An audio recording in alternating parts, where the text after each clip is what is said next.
और आपको यकीन नहीं होगा कि नेशनल डिफेंस फंड बनने के सिर्फ कुछ दिनों के अंदर 28 नवंबर 1962 तक सरकार को देश के लोगों से 8 करोड़ रुपए कैश और 252 किलोग्राम सोना और सोने के सिक्के दान में मिल चुके थे।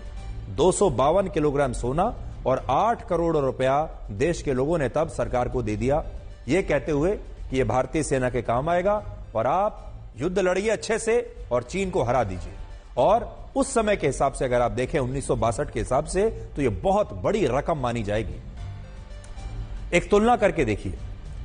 उसी साल 1962 में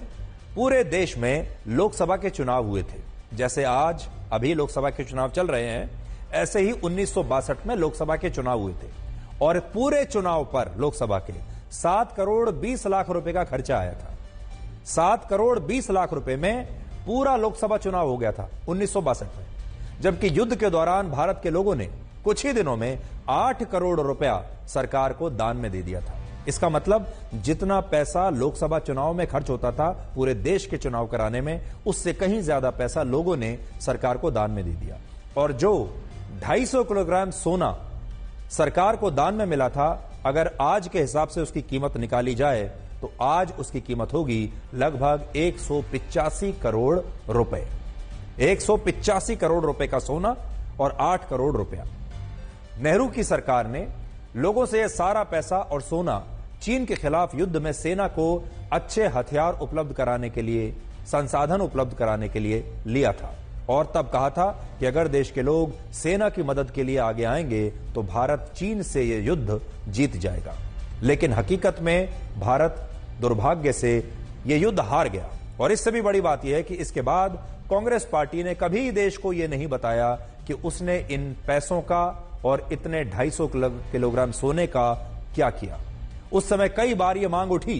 कि नेहरू सरकार को नेशनल डिफेंस फंड में मिले दान का हिसाब किताब देश को देना चाहिए, लेकिन कांग्रेस की किसी भी सरकार में इस जानकारी को कभी भी सार्वजनिक नहीं किया गया। और सोचिए यह भी कितना विरोधाभास है कि जो कांग्रेस आज पीएम केयर्स फंड में मिले दान को लेकर अक्सर सवाल उठाती रहती है कि हमें बताइए कि पीएम केयर्स फंड में कितना पैसा आया और यह कहां खर्च हुआ, और चुनावी बॉन्ड से मिले चंदे को वसूली रैकेट और घोटाला बताती है, उसी कांग्रेस ने आज तक देश को यह कभी नहीं बताया कि उसने 1962 के युद्ध में देश के लोगों से जो पैसा और सोना दान में लिया था उसका उसने क्या किया, कितना पैसा कहां खर्च हुआ, कितना बच गया, क्योंकि देश की महिलाओं को उनका ये सोना और चांदी, उनका ये मंगलसूत्र दोबारा वापस नहीं मिला।